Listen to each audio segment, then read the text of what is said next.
Anticlimactic. Hello, everyone. So sorry. I had a severe mix-up this evening. Let me see. Let me just kill the music.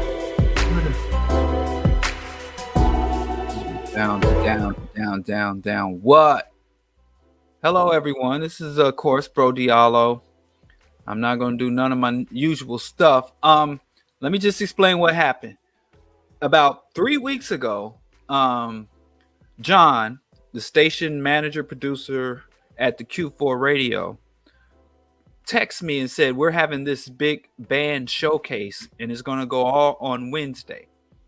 And he was like, is that cool if we preempt your show to do this musical showcase? And I'm like, sure, preempt the show, do the musical showcase. A couple of days after that, I had made arrangements to go to New York City. I'm in New York and I'm doing my thing there. And I get back and I completely forget that Q4 radio has this like local music showcase, live music performance and streaming. And I pull up at Q4 radio studio. I get out and I hear this rock music, grunge, alternative music blasting outside, down on the street, outside the radio station. So I'm like, oh, snap. So anyway, I walk up there and I see John. He's on the engineering table and he's like, oh, wait, I didn't tell you. And I'm like, yeah, you told me. It's all my fault. So anyway, I drove all the way up downtown, out west to Ukrainian Village, found out that I had already said that my show was supposed to be preempted for Wednesday night. So then I drove all the way back here and have to do it from here. So I feel really bad for my radio station, the Q4 listeners, q4.org.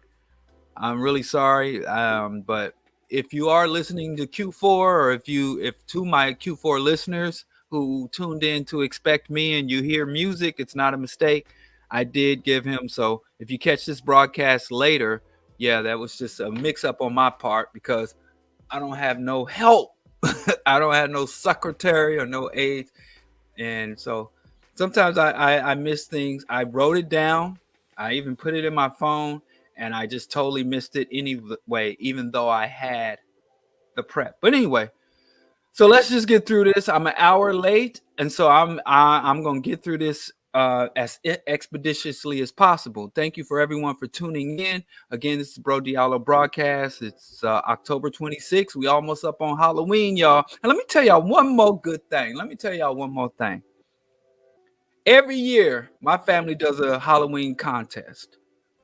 Last year, I was John Wick, and I lost. My wife won. The year before that, I was Rodriguez from the video game. What the hell's the name of that game? I played the hell out of that game. I can't remember. Just Cause. I was Rico Rodriguez for Just Cause, and I lost. I'm telling you, if I don't win this year, it's going to be a problem. And I'm not trying to coerce anybody because I think my costume this year, the Kenyatta family costume contest, it's going to be off the chain like Kunta Kinte with a Mac 10. I promise you.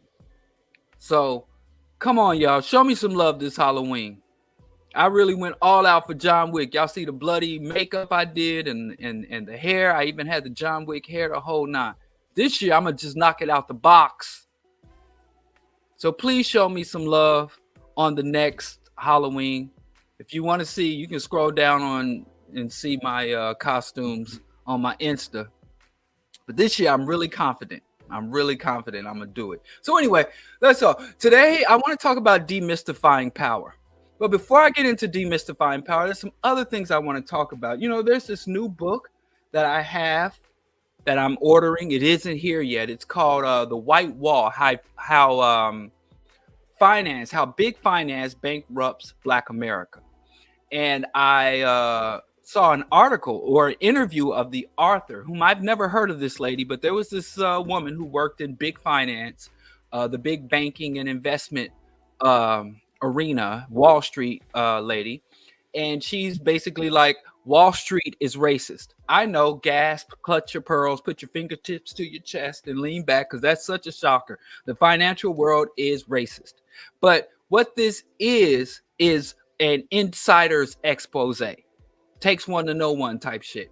So anyway, the write-up for the promotional write-up for the book states that examining local insurance agencies and corporate titans like JP Morgan, Chase, BlackRock, and Wells Fargo, the White Wall reveals the practices that have kept the racial wealth gap practically as wide as it was during Jim Crow. So we ain't got no money since we got all these votes, all this freedom. We on front of the bus. We can sit at the lunch counter next to the white folks and eat their bland food. We got all this here freedom, but the financial wealth gap has not closed. Now, I have my issues with the very notion of a wealth gap, a tech gap, or any gap between white folks and black folks. I have my issues with that, but let's go on. But basically, the book identifies that black people are as broke and as struggle as we were when we were on Jim Crow. So all these freedoms have not translated into material or economic security or advancement. Flitter, which is the lady's name, Flitter, exposes, her name is Emily Flitter, exposes hiring and layoff policies designed to keep black employees from advancing to high levels. Racial profiling of customers in internal emails between bank tellers, major insurers refusing to pay black policyholders' claims, and the systematic denial of funding to black entrepreneurs. She also gives a voice to victims, from single mothers to professional athletes to employees themselves, people who were scammed, lied to, and defrauded by the systems they have trusted with their money, and silenced when they attempted to speak out or seek reform. So I'm really looking forward to this book. If you get it before me, it's called The White Wall: How Big Finance Bankrupts Black America. Now, and let me just say this about the gap shit. I don't like the concept of a gap, because the only way for you to be a gap between you and another person is if you and that person are headed in the same direction. So if you and I are racing and you get out ahead of me, then the space between me and you is the gap. But if I am going in a whole different direction, the gap becomes irrelevant. So it has always been my position that black people can close the gap by simply going in another direction. But more to that. Maybe we'll touch more on that. It's the 26th, of course. So that means check out, if you're not following Missourians against the death penalty, if you're not following the case of Ken Johnson, Missouri death row inmate who was condemned to death for a crime he committed at 19, even though the international and the federal government and the international bodies had said that minors and adolescents and early adults, teenagers, should not be sentenced. Not only should teenagers not get the death penalty, they should not be given indeterminate or life sentences without parole, because the science says that brains under the age of 25 are not fully cognitive, not fully developed. And Lord, I got a 20-year-old and I can attest to that personally. So that someone under the age of 25, someone in their late teens or even early 20s, is not fully culpable for their actions because their brains are still developing. And when you put in factors such as nutrition, childhood trauma, and things of that nature, it also should play into it. So we have a young man who did not deny his crime, did not seek to escape the penalty of his crime, but he killed a police officer, and he received ineffective counsel. I have a friend I grew up with, a play cousin, who went to capital murder trial for a crime he didn't commit with a public defender, and went to jail 23 years before the Innocence Project managed to get him out. So public defenders, no, bless your hearts, public defenders, but especially many high profile capital murder cases, things of that nature, they don't have the resources, or which I believe they should. I don't think there should be any cost to legal services, because it is a constitutional right. And when you put an economic barrier between a citizen or a resident or even an alien and their constitutional rights, then you've just denied them rights. You've just, when you, any right that you have that there's an economic hurdle to obtain, is not truly a right. It's a commodity, and justice is a commodity in this country. Anyway,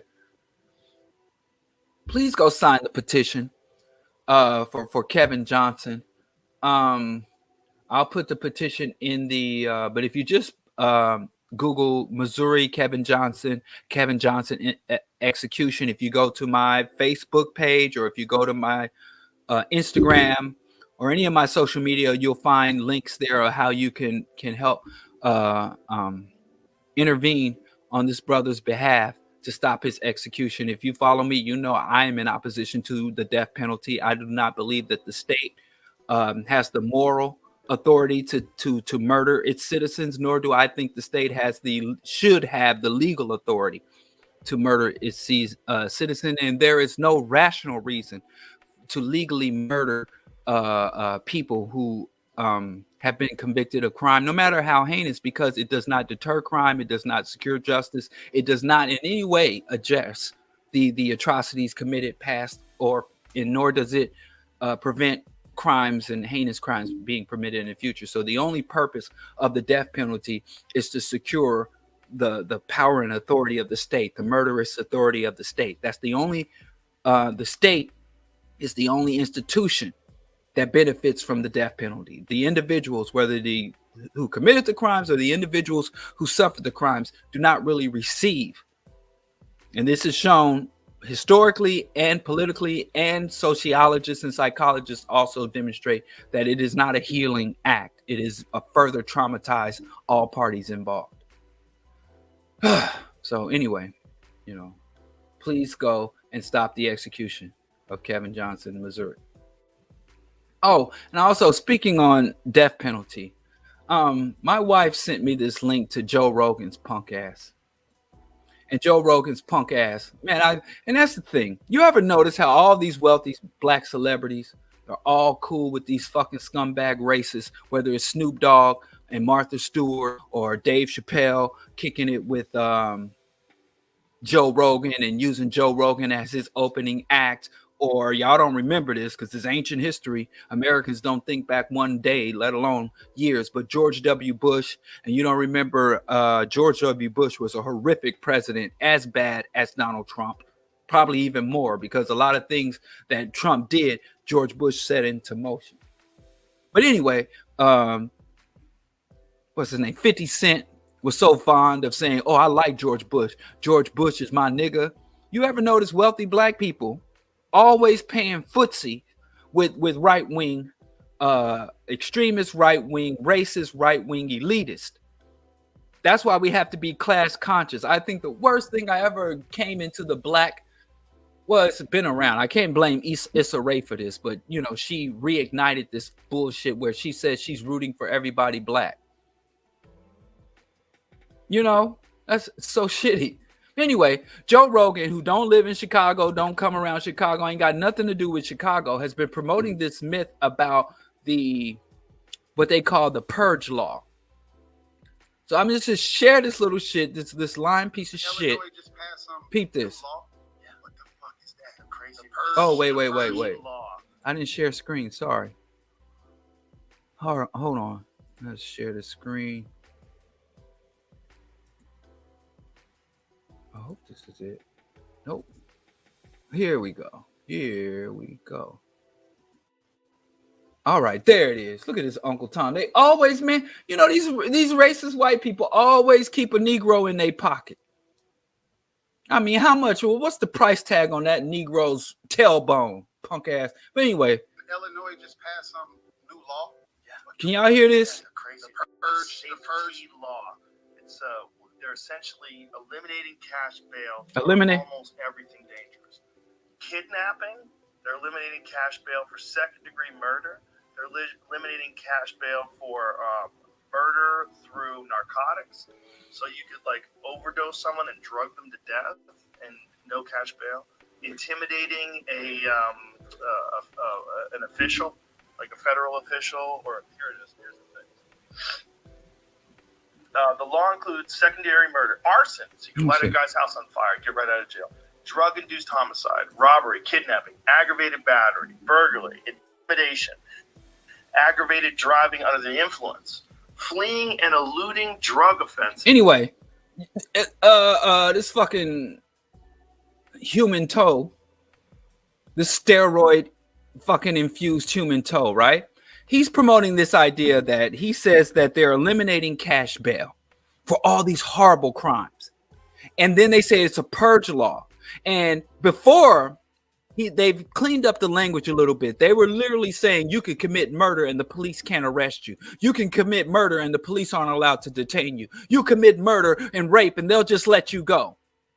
That's what they were initially saying, and they were calling it the purge law because if you've seen the Purge movie, all crime is legal, right?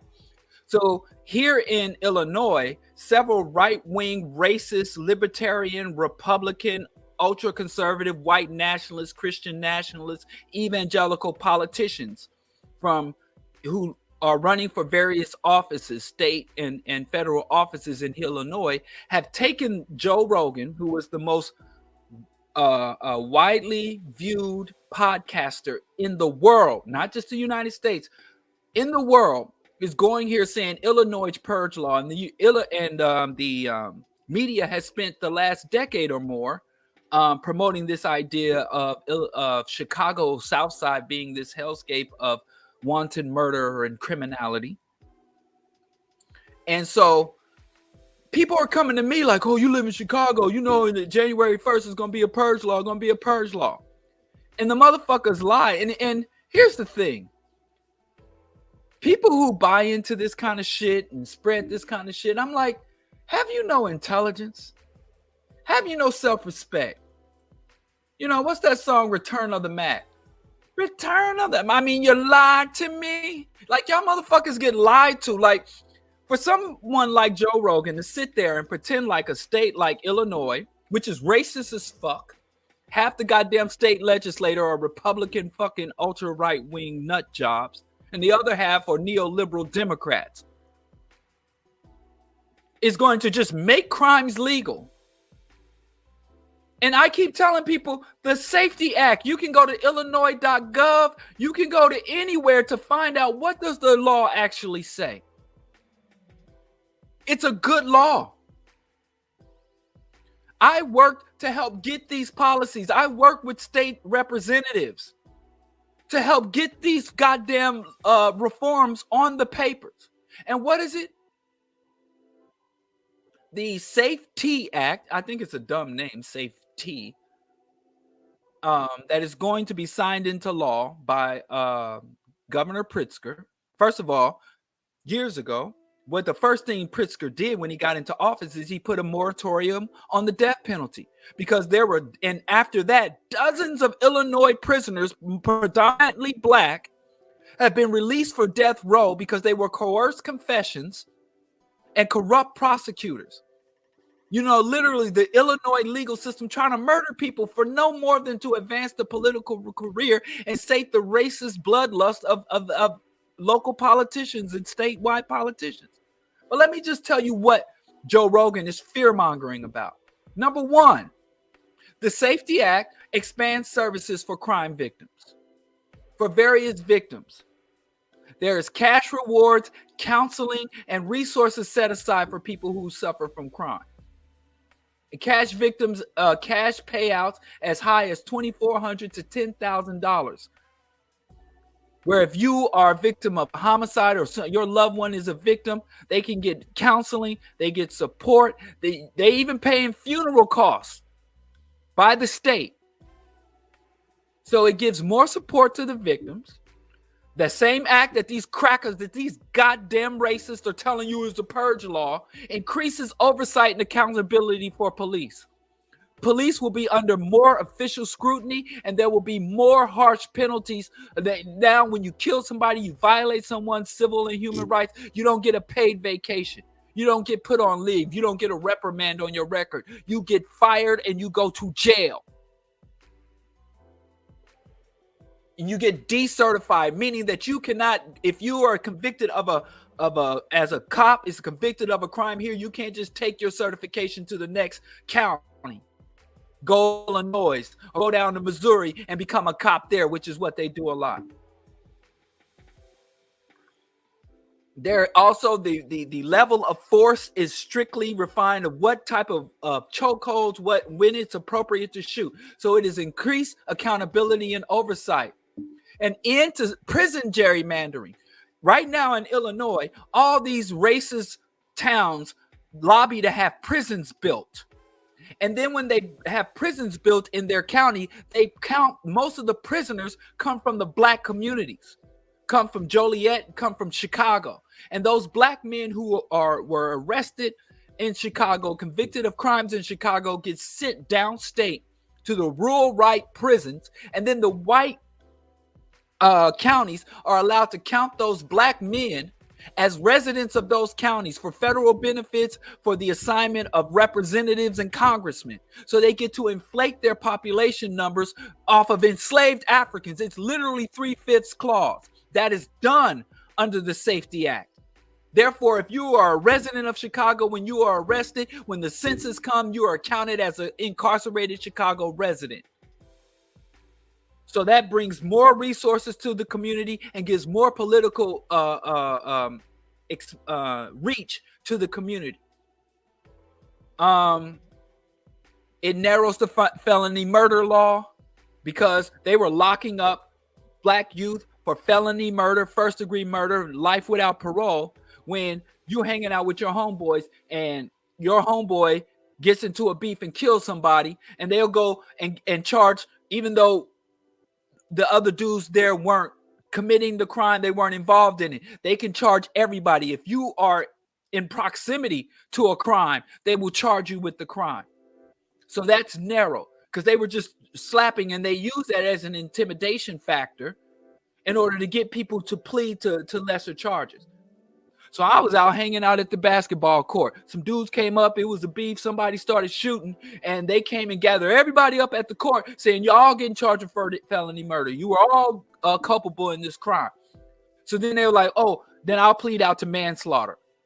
And that's what they use that for. So they're going to limit prosecutorial overreach,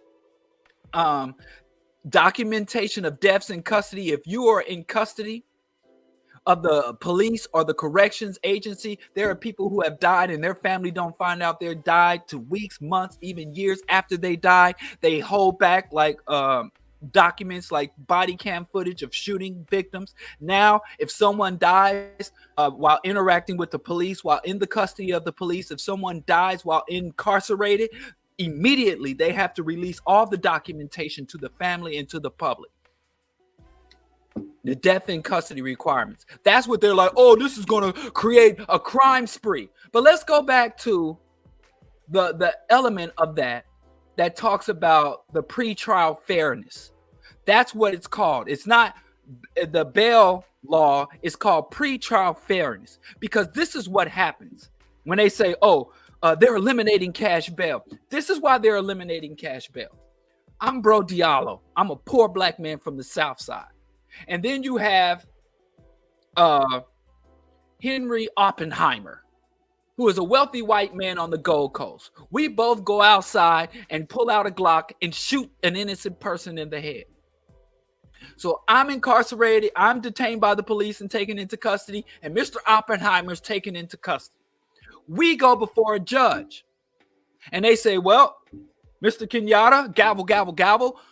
you're charged with illegal weapons. You're charged with murder, and you're charged with evasion of police. Boom, boom. Here's your list of charges. And then because of the nature of the crime and your history, your criminal history, and all these factors, I'm going to put your bail at $1.2 million.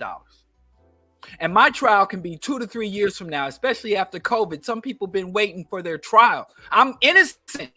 I am an innocent man. I am detained for trial, but I am an innocent man until I am proven guilty in a court of law, judged by my peers, and boom, boom, and I've had my say in court.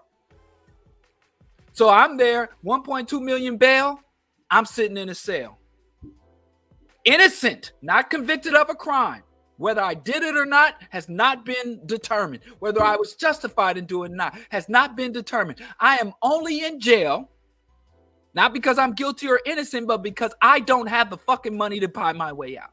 Mr. Oppenheimer, who did the crime, they say, Mr. Oppenheimer, your bail is set at $3 million. Oh, you're a flight risk, $8 million. Oppenheimer is worth $30 million. So he says, okay, boom. Here's the check. See ya. So while he's at home, able to continue to work, continue to engage with his family, while he's out and able to interact with, is he still a threat? It doesn't matter. He got the money. So how does that make sense?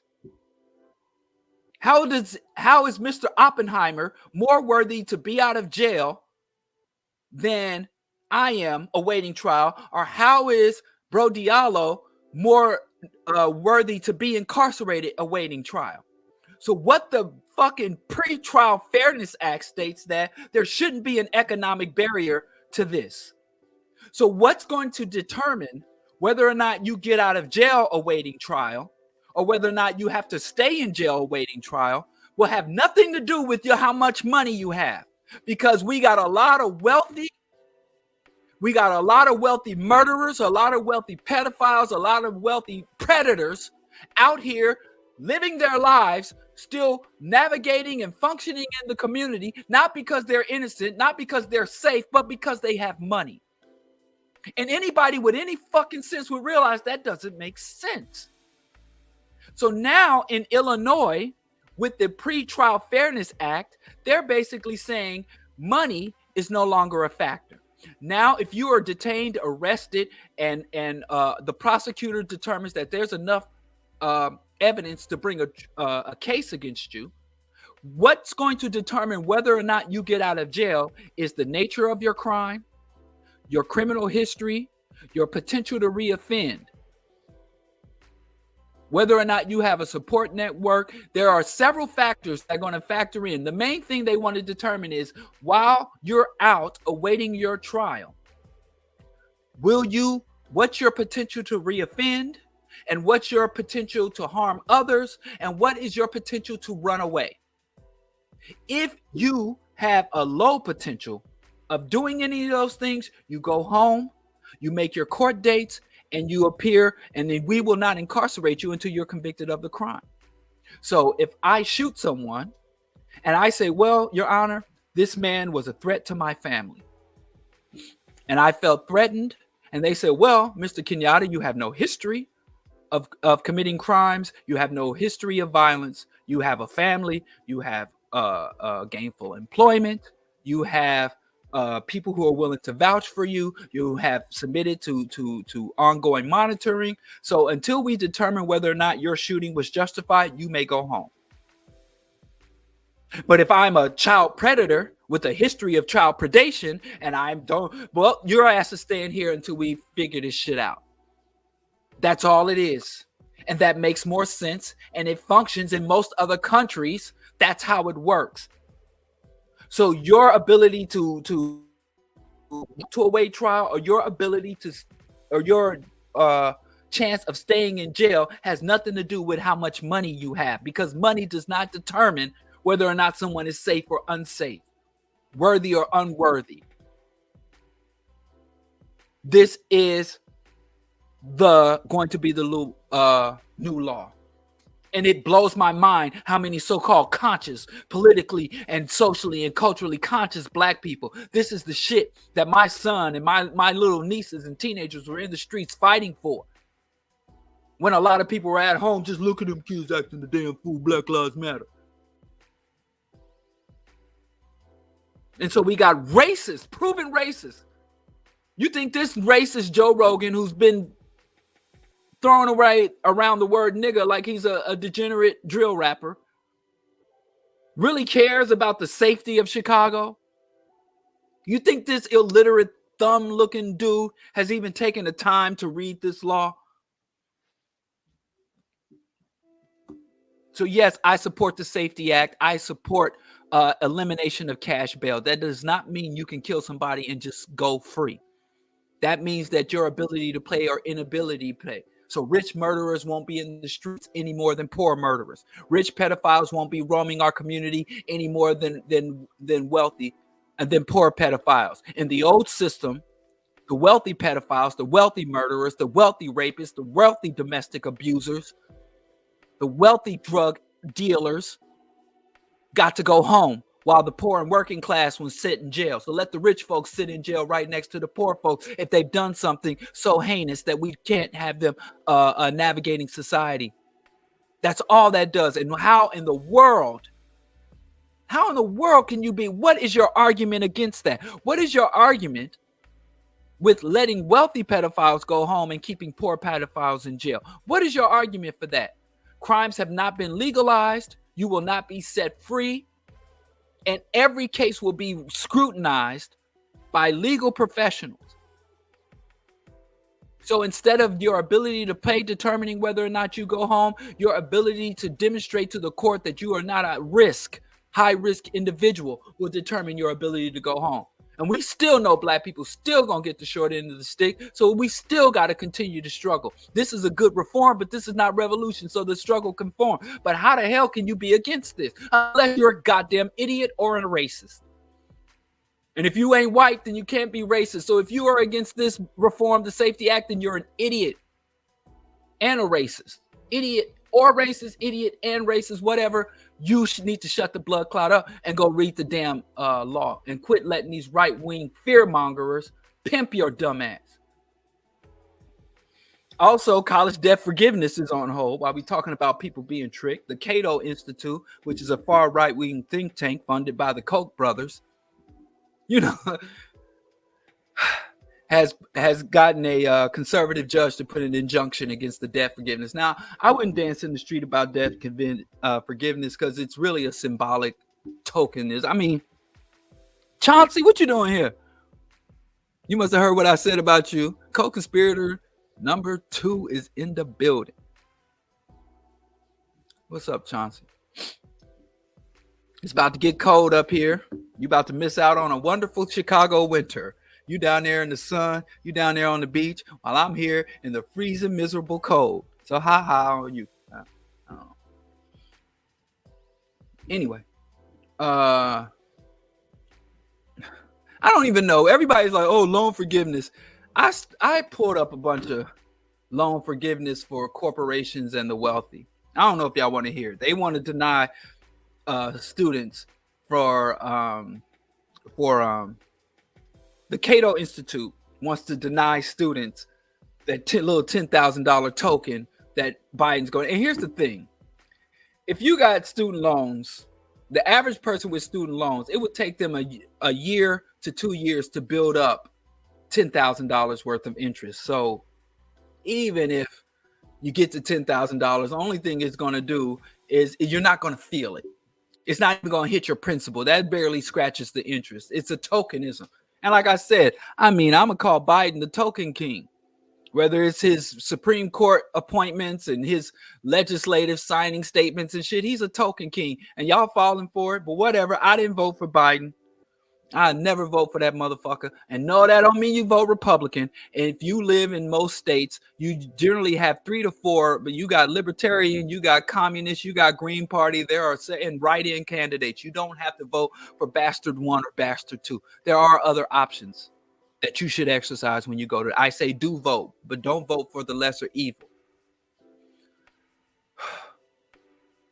Because like Dick Gregory said, I know my man Chauncey's watching, so him and Dick Gregory are homies. So I like Dick Gregory said, if you spend every election cycle voting for the lesser evil, eventually you're gonna end up with the evil of the evil. So I don't play that lesser evil shit in the voting booth. But anyway, I guess I just throw this out here. It's a waste of everybody's time because we already know these same motherfuckers that don't want to give every one of us 10 G's on student loan. The Cato Institute that's stopping it supported what was called the TARP, the Troubled Asset Relief Program. The Cato Institute was one of the key authors. The Cato Institute economists were very much in support of the TARP program. And what's the TARP program? Loan forgiveness. And so $250 billion of interest-free loan, free money, bam, in your pocket, was given to the banks. And this is an interest-free loan. This ain't even a motherfucking student loan. It's an interest-free loan. And the federal government forgave the biggest banks $5 billion in debt. They call it debt cancellation, not debt forgiveness, because you don't forgive what the banks don't need forgiveness like us wretched sinful, because you forgive somebody that do wrong. I did something wrong by going to get my master's degree. So they call it debt cancellation when it's corporations and banks. But the banks got more than $5 billion worth of cancellation. The credit card companies committed $27 billion to the credit markets. $82 billion was given to the U.S. auto industry, and of that $82 billion interest-free loans, more than $2 billion of it was canceled. AIG, one company, got $70 billion, insurance company, and $2 billion of that debt was canceled, not forgiven, because forgiveness is for sin and immoral. They call it, if you go to the U.S., I'm looking at the U.S. Department of the Treasury. Let me just pull this shit right on up. Show y'all what I'm looking at. I don't make this shit up. I'm going to the federal government. This ain't no Alex Jones conspiratorial bullshit. And you notice they say approximately, because they got way more than $70 billion. Approximately. How the fuck you approximating when you giving billions of dollars of taxpayer money to private corporations? And you're approximating numbers? You do your taxes and put approximately on that shit and see if the feds don't kick in your door waving the 4-4. They play, man, listen. But anyway, AIG got $2 billion, one company, in debt cancellation. Who else? The families to stop foreclosures, the big companies, the big real estate companies got $46 billion. You know, this shit is just, and the TARP programs, auto industry, investment banks, executive compensation to pay off their contractual obligations to CEOs, credit card companies and credit market, housing, investment, and insurance companies all got billions of dollars in forgiveness. And there were no lawsuit, there was no outrage, there was nothing. Oh, because the economy. So we know that the Cato Institute doesn't care about debt obligations and paying debt. And all of that money that those companies got came from the taxpayers. Shit, we still paying off the savings and loan scandal. That's back in the 80s when I was in diapers and shit. We're paying off corporate debt from the Reagan era.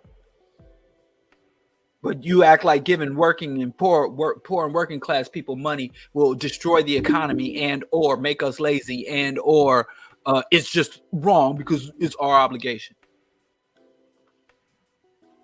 Now, I didn't want to talk about Kanye.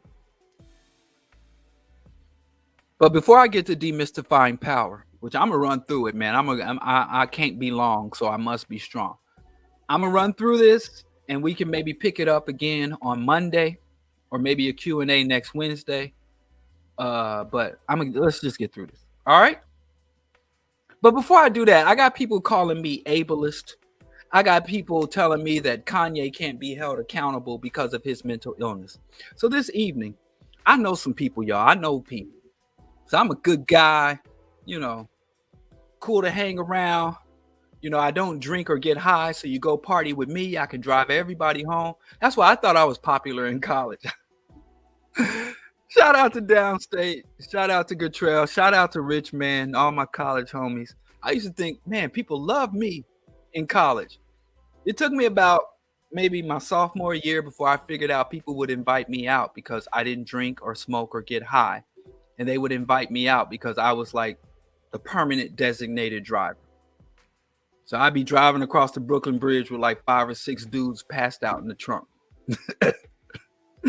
Or not in the trunk, but in the back seat, passenger side. So it wasn't that I was popular. People would hang it, but I know people, right? So I called. I'm not gonna say their names, but I called some My wife is a community psychologist. I called some other PhDs and MDs, and I asked them a question. I said, bipolar. When we're dealing with bipolar disorder, I said, does that affect your ideology or your mentality? Well, basically, long story short, when I talked to these clinical professionals, one guy that I called, when he answered the phone, he was literally in the midst of his charting for the evening for the patients. And took time off his busy schedule. And when people call him and ask him about psychological disorders and dysfunction, he can bill you for thousands of dollars. But I talked to him for a minute, right? And I just asked about bipolar disorder, dissociative, the various disorders. And my question was, can Kanye's views on black people and the statements he made about black people be attributed to his disorder? And the short answer was no. The long answer was some old geeky terminology nerd shit that we too alpha to fool with. But the long story is no. And then I went on myself to say, well, what are the symptoms of bipolar disorder? Right? I said, what are the symptoms of bipolar disorder, right? And it's a long list, manic episodes, high energy, reduced sleep, depressive episodes, all this stuff, right?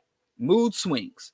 But nothing that I saw in bipolar disorder suggested it would change your political or ideological views, or that it affects your political and ideological views, right? And to bring it home, my mother has been diagnosed with bipolar disorder. My mother has struggled with drug addiction and mental illness. Well, the mental illness came first and then the self-medicating. But my mom instilled black pride in me, my sister, and my brother. Black is beautiful and pro-blackness. Even when my mom was going through various episodes, even when my mom had several times throughout my life, she eventually lost custody of us. But my grandmother kept us in contact with our mother. When my mom was institutionalized or incarcerated, she would take us to see it. But my mom never ever changed her political outlook. My mom was a culturally aware, pro-black, afros and dashikis. If you can see me in my baby pictures and it's all afro, dashiki, cowrie shell. My mom and my dad, for all their flaws, were culturally conscious and culturally engaged black parents. So then I was like, well, let me look up some other thing. Maybe it's the spotlight. Maybe being in the spotlight and having bipolar disorder can explain Kanye's hate, self-hate, and disrespect of the black race, right? So I looked up Jimi Hendrix has the same diagnosis as that Kanye West told us. We assume that Kanye West was being honest. Now, if you know Jimi Hendrix, he was a flower child. He was a child of the 60s, free love, anti-Vietnam War. Jimi Hendrix, the big black hippie guy that could throw down on that axe. That's what they call guitars, right? Jimi Hendrix, as he progressed, his politics and ideas were consistent. You know who else has the exact same diagnosis as Kanye?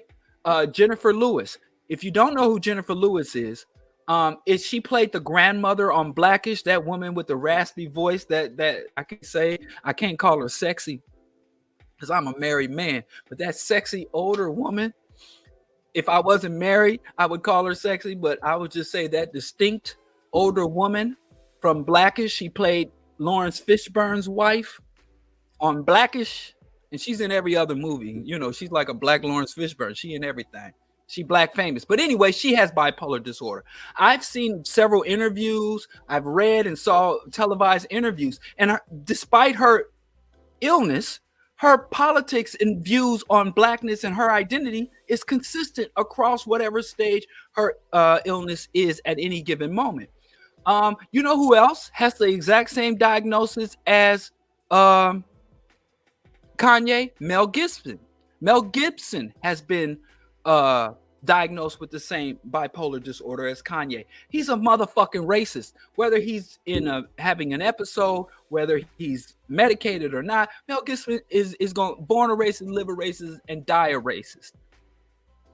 And when he's having his bipolar an episode, he does not stop being racist. He's just racist different, right? And then I just go down the list of all these celebrities.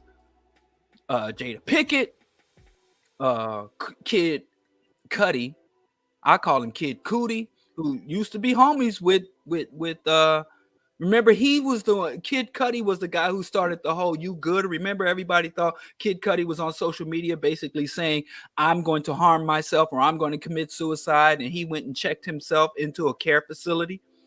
He didn't go on. He's like, but did he ever say slavery was a choice? That is not a result of bipolar disorder. That is a result of his belief system. Chris Brown, of course, we know Chris Brown, shitty as he is. He's mental, and Lark Voorhees, another right winger. Nina Simone had several people diagnose her or claim that she had several issues, mental, psychological, psycho-emotional issues. She was pro-black, and you know that consistently. So, and then Meta World Peace, the I don't want to call him a ball chaser because I do respect his efforts, and Delonte or Dante West, the guy that the basketball player they always showing homeless and stuff. DMX had mad issues. Listed as a manic depressive with extreme paranoia. Yo, G, I got something for you.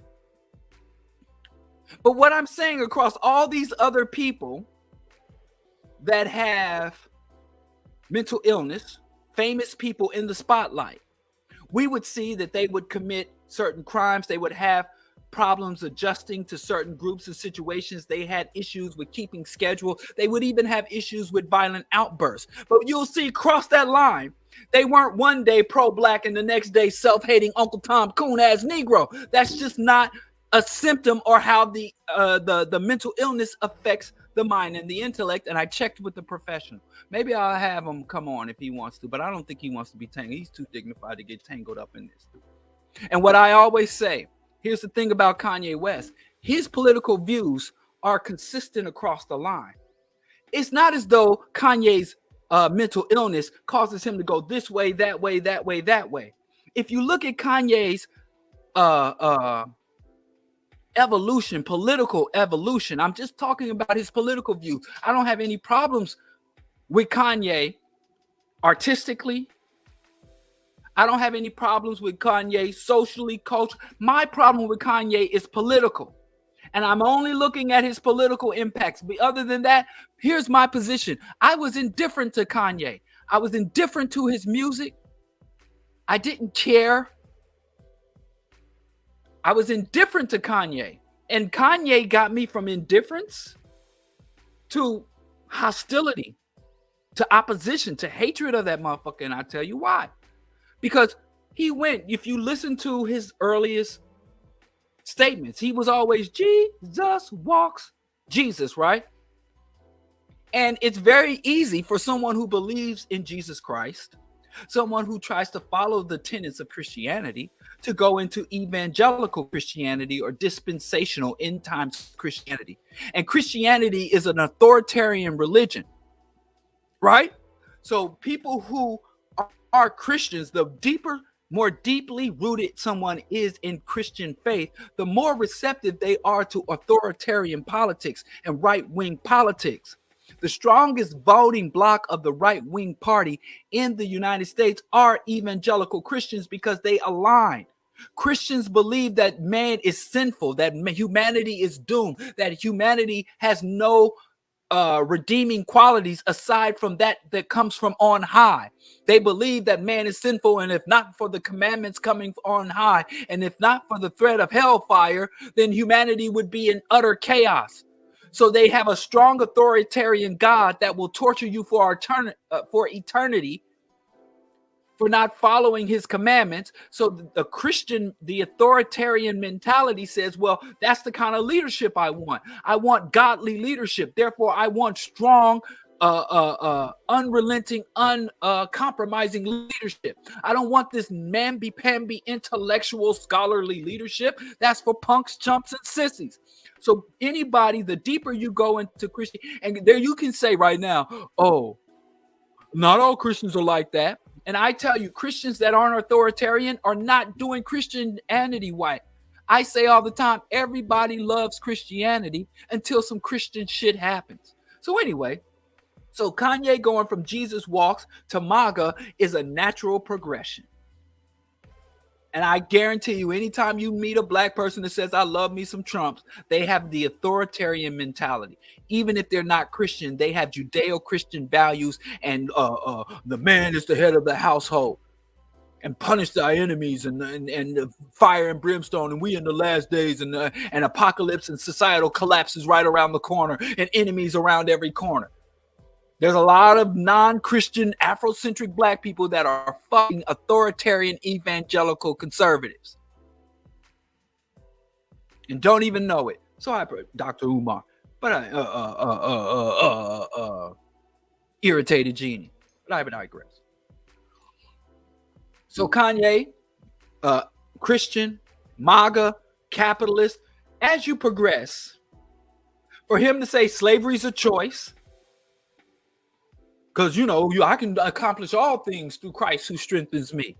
So if we stayed in slavery and it was God's will and our sin, slavery is a choice. And then if you mingling and playing footsies with the far right, you're going to start to adopt their other views. And you got people like Candace Owens and that other Zionist nationalist. Who's that little twerpy guy with the little twerpy voice? Facts doesn't care about your feelings. When this motherfucker ain't got no facts that's relevant. What's that dude's name? Ben Shapiro. So doesn't read. Kanye doesn't read.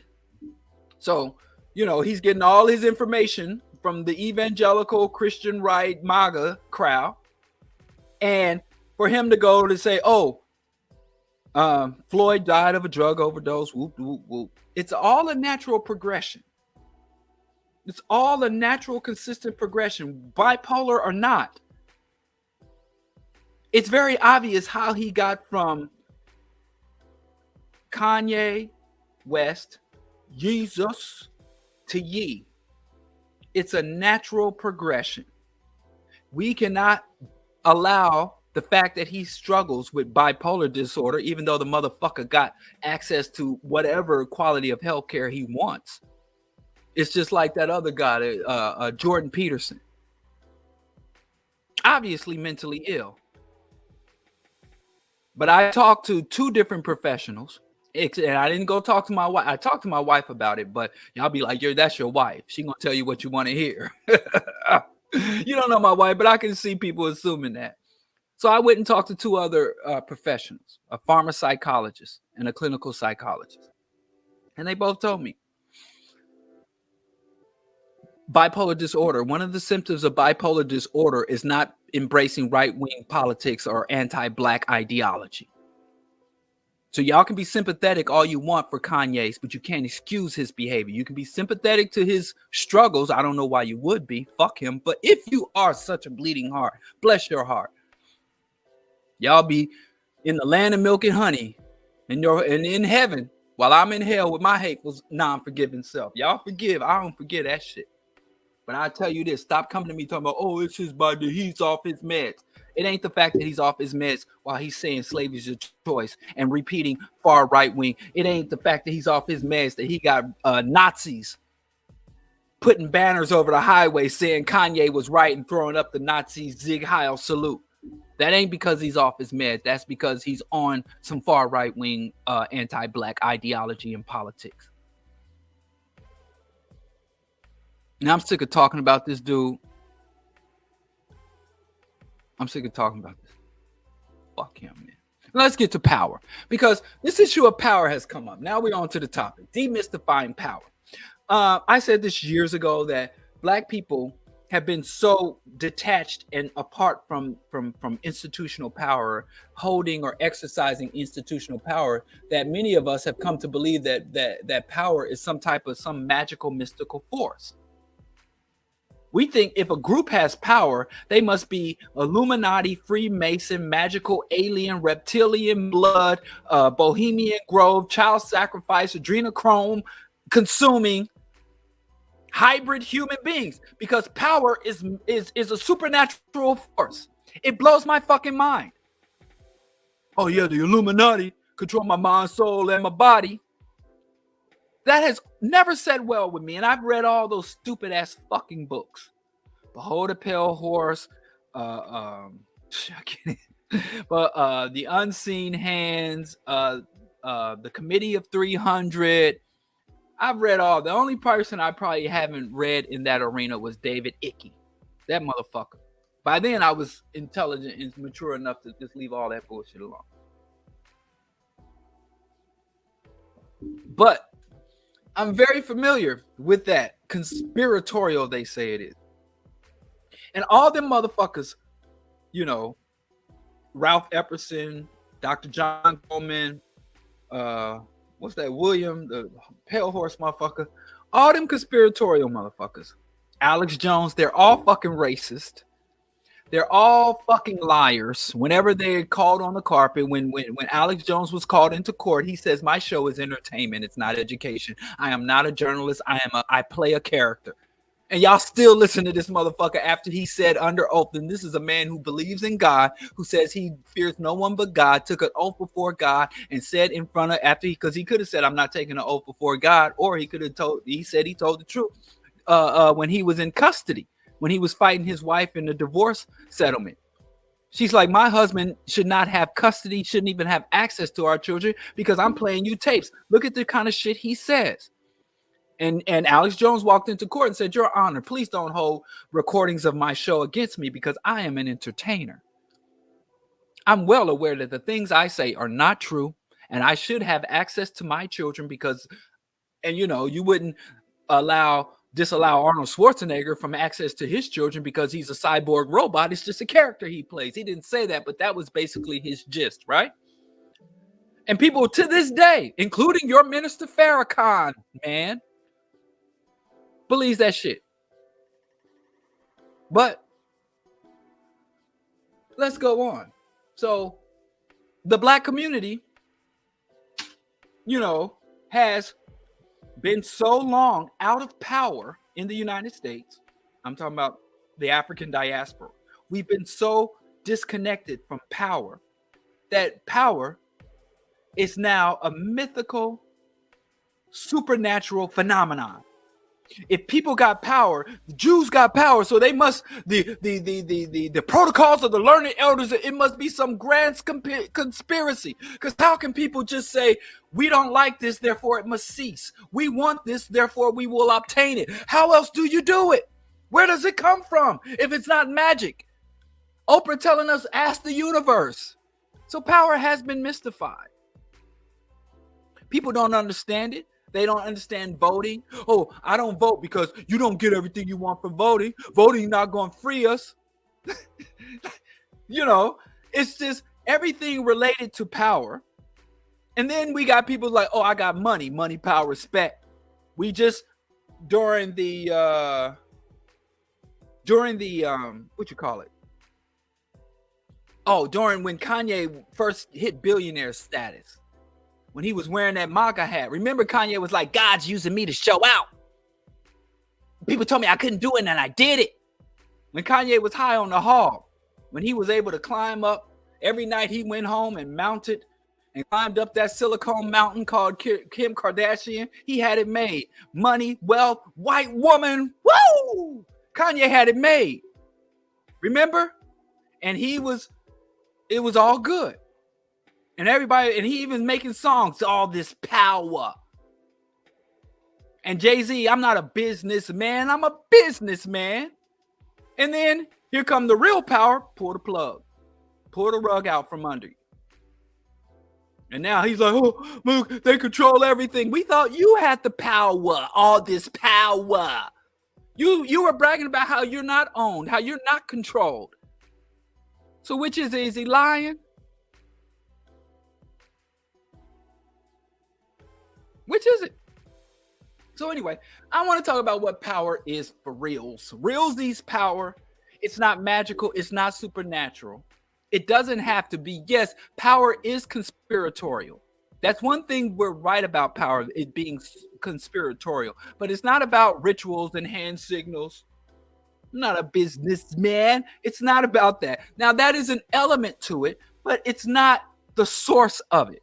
Now, let's talk about power.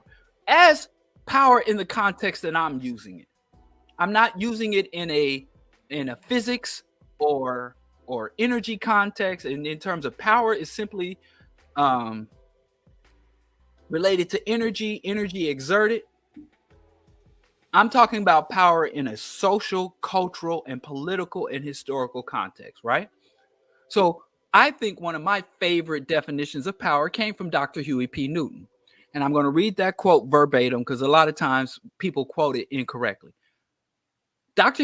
Huey P. Newton said, "To us, power is first of all the ability to define phenomena, and secondly, the ability to make these phenomena act in a desired manner." What does that mean? First, it's the ability to define phenomena. It don't say nothing about money. It don't say nothing about guns. It don't say nothing about how many records you sold. It don't even say nothing about supernatural powers from God. Power is it seems so simple. The ability to define phenomenon. And what does that mean? The ability to define phenomenon simply says this territory, this land is the United States. And the territory of the United States extends from this part, the Atlantic Ocean, to the Pacific Ocean. It extends to the southern Canadian border and the northern Mexico border. This is the United States of America, land of the free, home of the brave. I mean, land of the thief, home of the slave. This is our sovereign territory. We will define the terms for which people may enter this territory. We will define the terms for which people may exit the territory. Now, that's defining a phenomenon. You just invented out of your ass a nation. That nation is superimposed on pre-existing nations, pre-existing cultures, pre-existing territories. This is United States. Phenomenon defined. Define the borders. It's going to be a democracy. It's going to be a constitutional republic. It's going to be governed this way. It's going to be divided among states. And every state will have a state and local governments for territories. Bong, bong, bong. Phenomenon defined. But then part two is had that phenomenon act in the desired manner. So they were Native Americans who was like, that's some bullshit. There were the imperialist Spanish monarchy said, that's some bullshit. The French was like, you on some bullshit. We got claims. And so then the ability says, well, we got these muskets, we got these cannons, we got these citizens that are willing to fight. So that's the ability. I don't like saying define phenomenon and ability because it's a little confusing. So I say will and capacity. Power is all about your will and your capacity. What you want and the resources available to you to get what you want. But that's what it is. That's power. And power can be personal. Let's take another phenomenon that's been the black man is God, and that's an actual fact. The black man is God. The black man is king. I've defined a phenomenon. And then I walk out the front door and some fucking bloated racist cop can put a bullet in my head and get paid vacation. Then I'm not a king. I've defined a phenomenon, but I don't have the ability to have it act in the desired manner. I'm free. You know, y'all got that slave mentality. I gotta see y'all. I'm free. You know, I'm a free man. I ain't with all that stuff. Y'all focus on all this negativity. I'm free. Right? Can you have that act in the defined phenomenon? You got men literally in prison talking about I'm a king, I'm a god, I am a Hebrew Israelite in prison. I am God. This territory is mine. I am a sovereign. I am native, indigenous, sovereign, more science, sovereign citizen. The U.S. maritime law does not apply. That's all defined phenomenon that motherfuckers don't have the ability to act in the desired manner. They have the will, they have the wish, they don't have the capacity. So you need first to define the phenomenon, second to have it act in the desired manner. Simple as fuck. Nothing magical about that, nothing supernatural about that, nothing mystical, and nothing that's unattainable. A more simplified way, as a Marxist or a materialist would say, well, power is to own, control, and direct the means of production. That's another way. I agree with that too. That's a more materialist way. But I don't think if you don't have the will and capacity, you never get the material means of production. Other more modern thought processes will say, well, who controls the apparatus of the state? But we understand power is the ability to make things happen within the space you dwell and to project your will beyond yourself. That's power. If you can say, well, no, power is, I meditate 10 times a day. That's not power. I eat a vegan diet. I'm very disciplined. That's not fucking power. That's self-discipline, which is respectable. I respect. What did Q-Tip say? I respect that crazily. While I'm on it, man, Grand Poobah, God damn you, Brand Nubian. God damn you. Just before I came online, I saw on Grand Poobah, he's supporting Kanye. God damn it. Oh, shit. I can't have nothing. I can't have nice things. This is why I can't. Brand Nubian, I don't know. What can we do? Motherfucking. But anyway. Lord Jamal, where you at on this? My favorite member of Brand Nubian has always been Sadat X. I think he's the most underrated. I think he's better. I ain't gonna lie. He's not better than Grand Poobah lyrically, but overall as a person, I really like. He's a genuine dude. Shout out to brother Derek X, Sadat X. Just every time I look up and look around, fucking Brand Nubian is one of my favorite groups. Grand Poobah, Anyway. Okay, now that we understand power, it's a relatively simple phenomenon. And it's available. And I'm going to tell you how it's available to anybody who wants it. But first, I want to do two more distinctions. Because power, as we defined it, still manifests in two forms. You have soft power and hard power. Soft power is basically co-opt power, your ability to appeal to people, to accept your definition of phenomenon and act in your desired manner using, your charisma, your ability to attract, your ability to articulate the benefits of submitting or embracing your basic concept of reality and how reality should be engaged. That's called soft power. Another word for soft power is your ability to propagandize, to propagate your message and have people embrace your message. That's soft power. So I want you to do this thing, or I want you to accept this, or I want you to cease this behavior. I want you to work for me. I want you to cease and desist. I want you to do these things, and I can get you to do those things and embrace those things by simply articulating and demonstrating how it would benefit you to embrace that's soft power. Hard power is the hammer. The carrot and the stick. So soft power is the carrot, the hard power is the stick. These usually are intertwined with each other. There is no system that is able to survive on just one or the other. There's no system, even if it's a good system. I don't care if it's a socialist people's system, any hierarchical system is going to require both. We deal with anarchist or anarcho-socialist or revolutionary. That's a different layout and relationship for power and exertion of power. But in the current system we deal with across the globe, political, social, even interpersonal systems. You got the hard power, you got the soft power. Hard power is usually carried out. Soft power, that's your diplomat, that's your negotiator, that's your politician. Hard power is your military. It is your ability to coerce, to threaten, to murder. So propaganda, murder, if we're really going to knock it down to that. So what is really determines who can sustain power are people who can balance those two. People who can kind of balance those two. Like you have Putin as your soft power declines in the modern political context.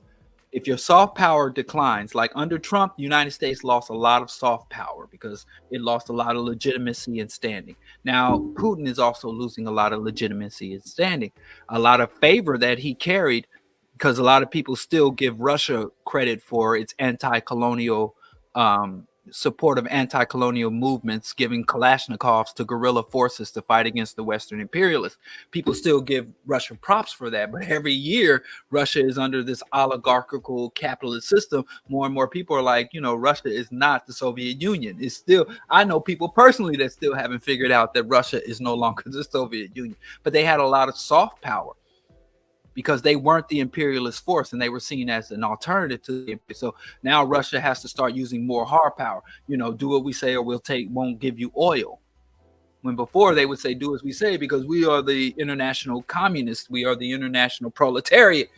So the same thing with the United States. United States would go around saying freedom and liberty. And people are like, oh, that's soft power. Yeah, America, we're willing to negotiate. We're willing to adhere to your international standards, boo, boo, boo, the dollar. But now people are like, United States is not only is it corrupt, it's fucking incompetent. They voted Trump into office. And so now the United States is having to use more and more hard power. They're having to send in the Marines instead of the missionaries. So anyway, those are just some understandings. We have to stop respecting people in power because they have power. I don't care if it's a politician. Why is my camera so high? Do I have to clean it? Camera janky as hell. We have to stop respecting. Oh, he got money. That doesn't. You have money, and money's not power actually. But money, power, respect. What you need in life. Because even you listen to Lil' Kim, she said you need money, power, respect. So if you need money and power, then money ain't power. Kanye's finding that out the hard way. But anyway, there's other manifestations of power. You do have personal power. Power in your relationships. We call that influence or charisma, like I said, or, but there's personal power, but it's extremely limited. It's extremely limited and it's extremely fragile. Cults of personality sometimes. But you also have black power. What is black power? Black power is a unique manifestation of power that belongs to generally the African diaspora that lives within the confines of the United States. Is the black people's ability to confront and halt racist aggression. Black power is a very particular form because when you look at power in Africa, power in the Caribbean, it's more attuned towards governance. How much sovereignty and independence do the Caribbean leaders or the African leaders have to govern their territories? How much sovereignty and control do they have over their natural resources? Whereas black power, we want black power is basically as a minority within this system to assert our will, to get relief for the historical and ongoing injustices. So black power is a relatively unique thing, even though it has been expanded to other members of the African diaspora and even back to our mother continent in the Pan-African context, where black power is now about decolonizing. Black power is about repatriation. Black power is about defeating Western imperialism and capitalism. But it started off as a bulwark against white aggression. Black power existed mainly for the purpose of halting and reversing white aggression, lynchings, Jim Crow discrimination, and other forms of white bloodthirsty aggression. So you got black power, and probably one of the best books for that Charles V. Hampton, Black Power. It's backwards, but it's Black Power. Um, and you also have Pan-African power, which I think is more appropriate. I think that Black Power has kind of run its course. We do an African power, which I'll try to get more into that later. But I want to wrap this up. You got national power, which is the power of the nation, which is a little different than state power. A nation exists in people's minds and hearts. So the nation is what people perceive in their minds and hearts. I'm an American. What does that mean? I'm a real American. I'm proud to be an American, where at least I'm told I'm free. That is the national identity. I'm an American. Whereas the state is the roads, the bridges, the laws, the policy, the agencies, the bureaucrats. So national power is we're stand up for America, whereas state power is we're going to extract these resources on Indian territory, and if you motherfuckers act up, we're going to send in the Army Corps of Engineers, we're going to send in to the state troopers. So national power and state power, even though they often, again, fused and intertwined, they are two different manifestations. You can have a very powerful national power and very weak state, which is what the right wing wants. Because when those white people on January 6th ran up to smear feces on the walls of the state capitol, that was national power versus, and you ask every one of them motherfuckers, as they were literally attacking the state, they were like, I'm real American. I'm here to defend America, as they attacked America. So that was probably the most recent, most blaring example of the divergence between state power and national power. We have to make, and then you have multinational power. Multinational power is power that has loyalty to no nation and no state.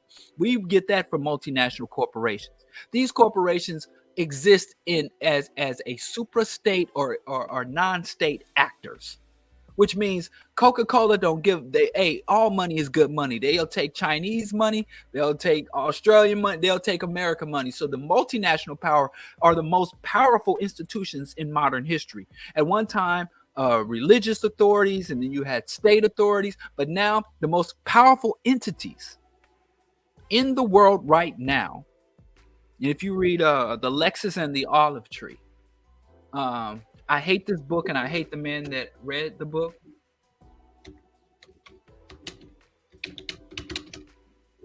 I read this book one time. I was in California, just stuck in a hotel room. Don't buy this book if you can get it for free, because this guy's a piece of shit. I don't even remember where my copy is. But I read, it's a horrible, horrible fucking book. The Lexus and the Olive Tree by Thomas Friedman. Don't buy it. Fuck that dude. Unless you can get it for free, fuck it. Don't get it. But The Lexus and the Olive Tree, right? This motherfucker really, in one section in that book, don't ask me which one, but one section, literally, I was stuck in a hotel room. I was actually reading the second volume of Endgame by Derek Jensen. I had finished reading that book. And I was watching basic cable on the hotel TV. And I'm like, And for some reason, I got that book at like a used book fair. And I'm like, I might as well read this book because I'm sick of watching TV and I ain't got nothing else to read. But in that book, he stated that he basically pointed out that the new entities is the power in the world today is no longer states, is no longer church. The power in the world today is hyper wealthy individuals, like not just Jeff Bezos, but remember Saddam Hussein was a billionaire. Khashoggi. So these billionaire individuals, like Jay-Z pretends to be, not a businessman, I'm a businessman, and the multinational corporations that they funnel their money through. That's the power of today. So, but he does, if you do have time to waste or you're trapped in a hotel room awaiting a flight home, you can read that book. All right. And so multinational power, global power, same thing. Okay. So now those are the different manifestations of power. And then you have in all those groups, whether it's black people or multinational corporation, you have actualized or what you could say kinetic power, and you have dormant potential untapped power. Black people, we have an enormous amount of untapped power. There is so much power we could exercise from the global scale, multinational scale, regional scale, national scale, state, community scale.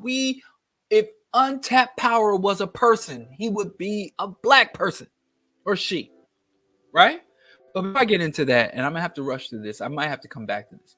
There are why fuck with power? Because there are populations, individuals, and groups that are like fuck that power shit. Because there's this misnomer that says power corrupts, which is a fucking lie. You know how I know power corrupts is a lie? Because I've been poor all my life, and I've been around poor people all my life, and guess what? Poor people are fucking corrupt too. So if power corrupt, you would think poverty purifies. If poverty doesn't purify, why does power corrupt? Poverty corrupts as much as power. So power is not a corrupting force. It's just when corrupt motherfuckers get power, they continue to be corrupt. Just like when a corrupt motherfucker lose all their money. If Kanye went bankrupt tomorrow, you think he would all of a sudden become a good person, less narcissistic? You know? So if you think power corrupts, I can take you around some powerless people who are also corrupt. Now, the difference between a powerless corrupt or a poor corrupt person and a powerful corrupt person is their, again, capacity to act on their fuckery. But I digress. But why do? Because there are some people of various spiritual communities, some people of various cultural communities say we don't fuck with power. You know, you got people say we don't fuck with politics. I don't try to obtain nothing, and I'm very zen. You know, I want to, emptiness is a virtue, poverty is a virtue. So not everybody out here is in a scramble for power, personal power. Some people, all of their relationships, like me, I don't want personal power. I want collective power. I want black power. I want Pan-African power. I even want multinational power. I don't have any need for personal power. I don't need the ability to, you know. But so there's different people. Some people don't care about national. They're just content to control their little fiefdom, their little circle. So different people want different levels of that power. Right?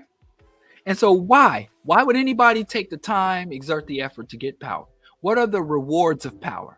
I'm just going to go over a quick. I just kept a list of 10. It could be 100. These are some of the most. Number one, security. When you have power, you have the ability to erect barriers to threats and harms, not just threats to your person physically, but threats to your psyche, to your sense of self. On a national level, that's militaries, borders, build the wall, you know, customs agents. You can set up whole bureaucratic systems with millions of trained professionals to secure you, security apparatus. So security is one of the rewards. Resources. You not only have enough resources to live, you have a surplus of resources. When it comes to the means of production from a materialist standpoint, you have an abundance of resources. Private jets, jacuzzis, or coal and gold. Validation, meaning that, well, if I have the power, I must be right. God must be on our side. That was the thing. God's on our side. You know, so when you have power, obviously, whatever you're doing, if I got $1 million and I say something, then it must be right. You got people out here who support Kanye for no other reason than he's a wealthy black man. He's famous and wealthy, right? If the same person, if they walk past a person on the street corner in a tattered coat, which still could be Kanye, but a poor man standing on the street corner in a tattered coat saying the identical things as Kanye's saying, nobody would be like, wow, he's telling the truth. They'd be like, get the fuck out of my way. And if Kanye goes broke. So people get validated. When you have power, people just validate you. We call it bootlicking, ass kissing. And it's a good thing. I have a lot of views that are deemed extremist, but I'm a radical. I am, and which I don't think, you know, just, but when people are like, right on, bro, I appreciate the hell out of that. Even if it's something as simple as a like or something, I'm like, well, I'm glad that people are resonating with my ideas, because I think these ideas are necessary for justice, for the very perpetuation of complex life forms, really. So validation, esteem is tied to that. Power uplifts your esteem, and it's not just personal esteem, but nations have esteem, the national esteem and the racial esteem. You know, I'm proud to be black, y'all, and that's a fact, y'all. And if you try to take what's mine, but you know, a lot of people, it's just rhetoric. Black pride, black power, it's slogans and rhetoric, but their racial esteem is very low. Where you can have a black man come and say slavery was a choice, and you still want to wear his shoes, or you still want to be sympathetic to anything else he does, and not shut that motherfucker down. But I digress. You have integrity. And when I say integrity, I don't mean in the moral integrity. I mean material and physical integrity. Integrity means whole. It means undivided. So when you have power, you are able to encapsulate and hold things together, whether that is a nation, whether that is your family. Power gives you the ability to hold. Influence, of course, very obvious. Pleasure. You know, who's that corrupt motherfucker who said power is an aphrodisiac? Who said that? He's this very powerful man. I can't. I'm just getting bad with names. Wow.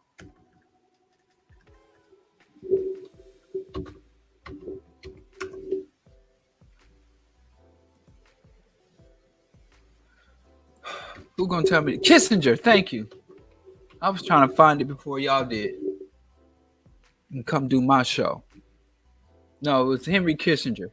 He said power is the ultimate aphrodisiac. So you get pleasure. What do I see about my pleasure? You get control, meaning you get to maneuver and move things. Control, not just desirability. It's not just pleasure. It's not that you can just pay somebody to have sex with you, but they want to have. They desire you. People want your presence, you know. And then mobility and maneuverability. So if something bad happens, you can more mobile, not just physically mobile and maneuverability, but mentally you're able to move. So those are the I wish I had more time to go into each, but those are the rewards or the benefits of power. And what do the demands of power? What do you have to do to get power? And what do you have to do to maintain power? Now, these might be some things you might not expect. Because so you say, what do you have to do to get power? Well, you got to get money. You got to get elected to office. There's a lot of people who don't have very much money, but have an extreme amount of power. You had a man who was one of the most powerful men in the world, Ayatollah, had very little wealth. You know, Malcolm X had next to no wealth, but he had a lot of influence and power. You know, so these are the things you need in order to, the demands of power. If you want power, if you want to be worthy of power, clarity, you need clarity. Very few people who have and maintain real power are unclear about the nature and relationships of power and the role they play. Now, powerful people might come to us and talk shit about democracy. The founding fathers knew goddamn well they weren't forming a democracy, and they knew goddamn well they didn't believe all men were created equal. That's part of the soft power, the rhetoric, the propaganda. These multinational corporations, when Disney has its Pride Day at the Disney theme parks, they know goddamn well they don't give a damn about the plight of the LGBTQAI people. And a lot of times when you get those internal documents or there's a whistleblower, every time there's a whistleblower, I don't care if it's in a bank, a whistleblower in a government, or a whistleblower from a cult. Whenever you hear these people in power, everything they claim to be on the surface, when you look behind the surface, it's always a fucking contradiction. Because in order to have power, you need clarity. That doesn't mean, I didn't say honesty. That's something different. Notice honesty is not on that list. It wasn't on the previous list, and I can just go ahead and do a spoiler. It's not going to be on the next list. Now, Chauncey, stop. He getting out ahead of me. Chauncey up here spoiling. But anyway, clarity. If you have delusions, let me tell you something. You know who the biggest atheists in the world are? Religious leaders. I promise you, the Pope is a motherfucking atheist. I promise you. The leaders of the Mujahideen, the leaders of I promise you, the leaders of the Saudi royal family eat pork, drink alcohol, and fornicate. It's only you low-level fools who believe the bullshit. But I digress. You need clarity. You need cohesion. I promise you that was number 2 on the list before Chauncey spoiled it. Won't let me get to it. Yes? Damn. Okay, I got to hustle.